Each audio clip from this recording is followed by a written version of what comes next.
새 학기가 시작된 지 이제 2주 정도 됐습니다. 코로나 상황 이후 전면 등교 수업이 진행되면서 유의할 점도 많아졌습니다. 특별히 오늘은 새 학기를 맞은 학생들이 경계하는 캠퍼스 내 이단들의 실태와 그 대처법에 대해서 알아보겠습니다. 학원 복음화 협의회 연구소장 김성희 목사 스튜디오에 모셨습니다. 목사님 안녕하십니까? 네, 안녕하세요. 예.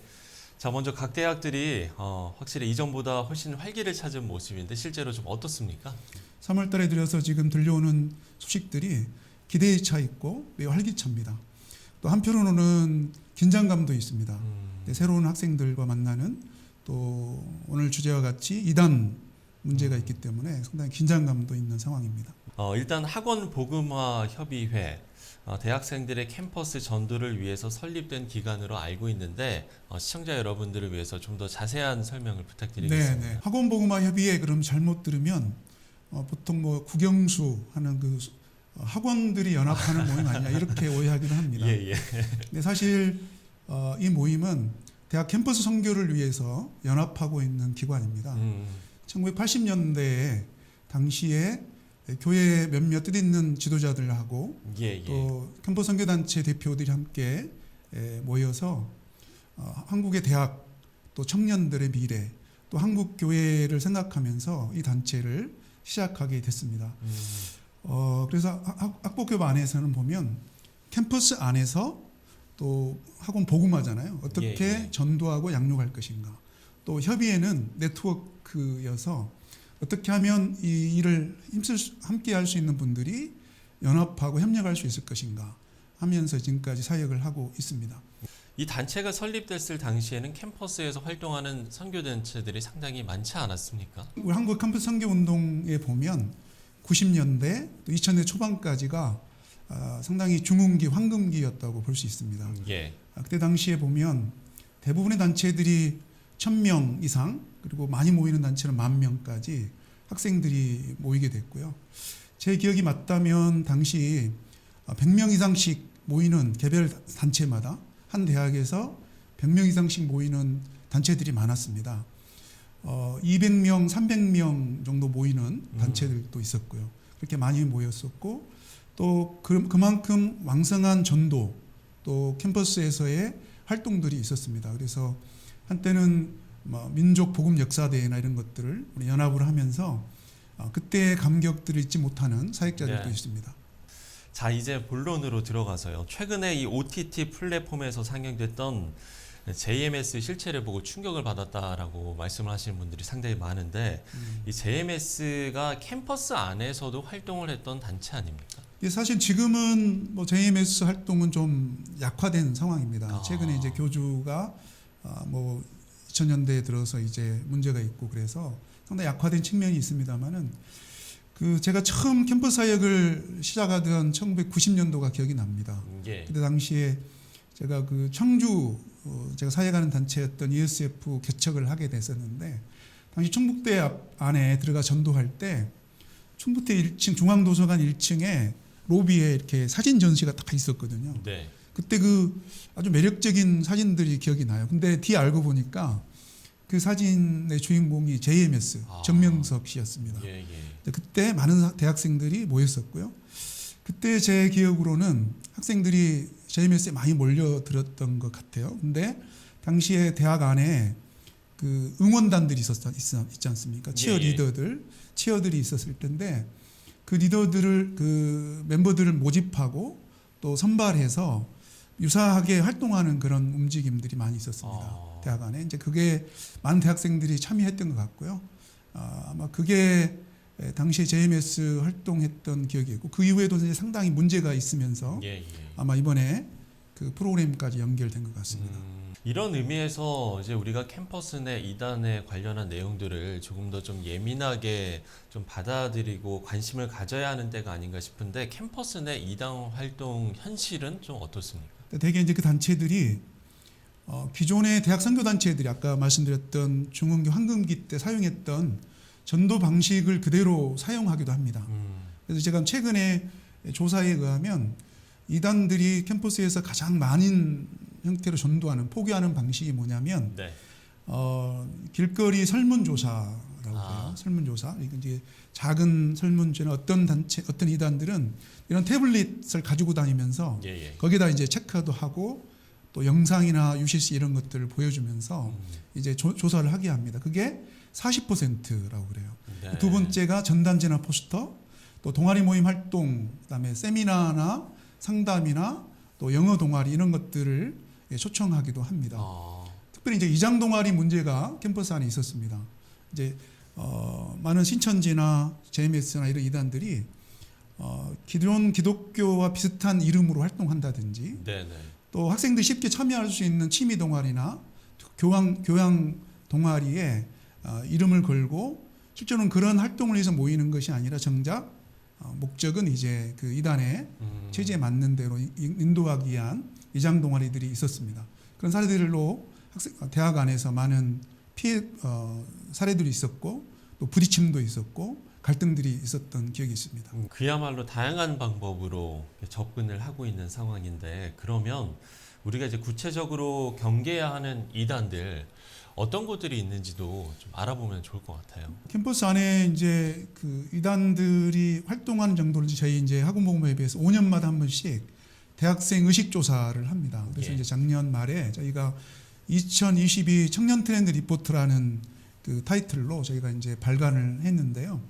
그때 그 조사에 의하면 기독대학생들의 절반 정도가 이단의 접촉 경험이 있습니다. 그것은 지난 이제 코로나 시기의 절반이었고요. 그 5년 전에는 그보다 조금 더 높았습니다. 그리고 가장 활발하게 전도한 이단은 그 중에 신천지였습니다. 개신교 대학생 중에 3명 중에 1명 정도가 신천지로부터 전도받은 경험이 있다고 응답을 했고요. 예, 예. 그 다음에 이제 여호와 증인이 25.8%, 또 하나님의 교회 안산홍 증인이라고 하죠. 21.2% 순으로 있었습니다. 더 심각한 것은 이렇게 이단의 접촉만 받은 것이 아니라 실제로 활동했던 비율이 높아졌습니다. 그래요? 5년 전에는 약간 10% 정도였는데 작년에 통계에 의하면 16.9%로 올라졌습니다. 그 가운데 신천지가 가장 많았고요. 예, 예. 다음은 박옥수 계열, 또 김기동 성락교회, 아까 말씀드렸던 하나님의 교회, 또 순으로 그런 단체들이 있었고요. 또 실제로 이제 캠퍼스에서 활동을 열심히 하는 단체들이 신천지 IYF라는 단체가 있습니다. 예. 유사한 그러게요. 이제 박옥수 계열인데 네네. 그렇게 이제 이름을 타이틀을 걸고 있고요. 하나님의 교회, JMS, 통일교 뭐 이런 단체들이 캠퍼스에서 실제로 활동하고 있는 이단들을 볼 수 있습니다. 그러면 이제 이쯤에서 이제 지금 이 방송을 보시는 분들도 이런 좀 궁금증을 가질 것 같아요. 그럼 캠퍼스 내 건강한 선교 단체는 뭐 어떤 것들이 있을까 이런 거에 대한 좀 궁금증을 갖고 계실 수도 있을 것 같은데 어떤 단체들이 좀 있어요? 네, 그렇습니다. 분명히 캠퍼스 안에는 건강하고 건전하고 정말 하나님의 사랑을 토대로 해서 사역하는 단체들이 있습니다. 예, 예.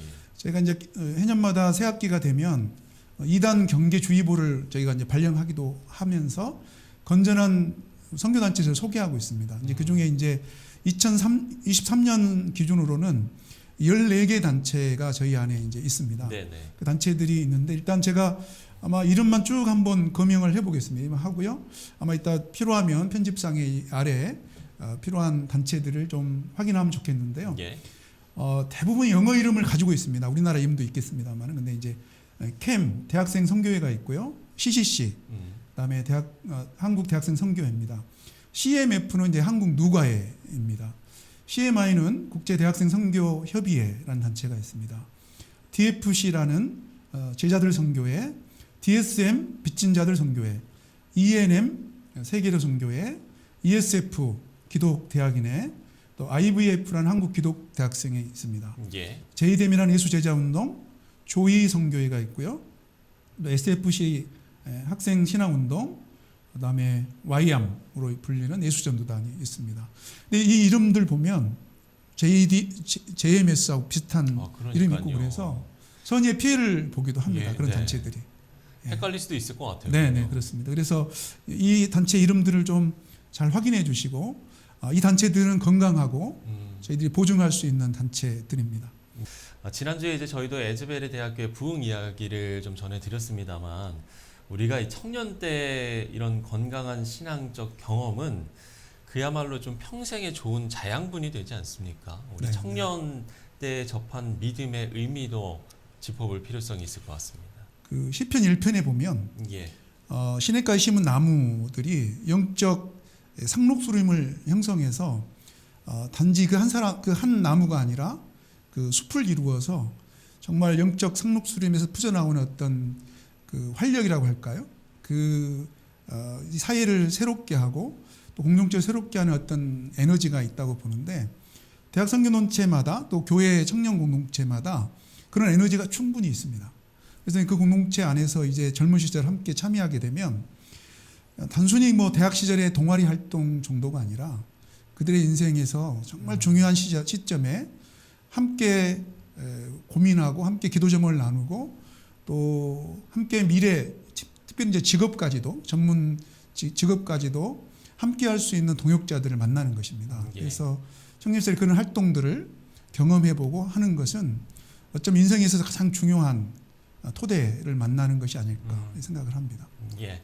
끝으로 지금 이 순간에도 앞서 이제 이야기한 이단 그 모임에 참석을 하게 돼서 어려움을 겪고 있는 청년들도 분명히 있을 테고요. 네네. 그런 청년들이 좀 어떻게 대처를 해야 될지, 그리고 우리가 이단에 현혹되지 않기 위해서는 또 어떻게 해야 할지, 네. 이 부분에 대해서 말씀을 해주시고 대담을 마무리 짓도록 하겠습니다. 첫 번째 이단에 대한 정확한 정보를 아는 것이 중요합니다. 정확한 정보. 예, 정말. 아까도 제가 건전한 선교단체로 말씀드렸고 몇몇 주의해야 될 이단들 이름을 거명했습니다만은 정보가 중요합니다. 그래서 저희가 이제 학원모마 협의회에서 이 손에 잡히는 이단 사이드 정보 가이드를 이제 만들어서 해년마다 나누고 있습니다. 그래서 이제 저희 이걸 대개 이제 청년대학부 신입생들이나 또 기독교 대학에서는 이걸 이제 학생들에게 이렇게 나눠주는 이런 일들을 하고 있는데요. 예. 정보를 좀 잘 확인하면 좋겠습니다. 두 번째는 바른 성경적인 교리와 신학을 아는 것도 필수적이라고 생각합니다. 이제 가능하면 추천받은 지역 교회나 또 캠퍼스 선교단체에서 필요한 성경 공부 또 건전한 신학을 잘 공급받는 것이 필요하다고 볼 수 있습니다.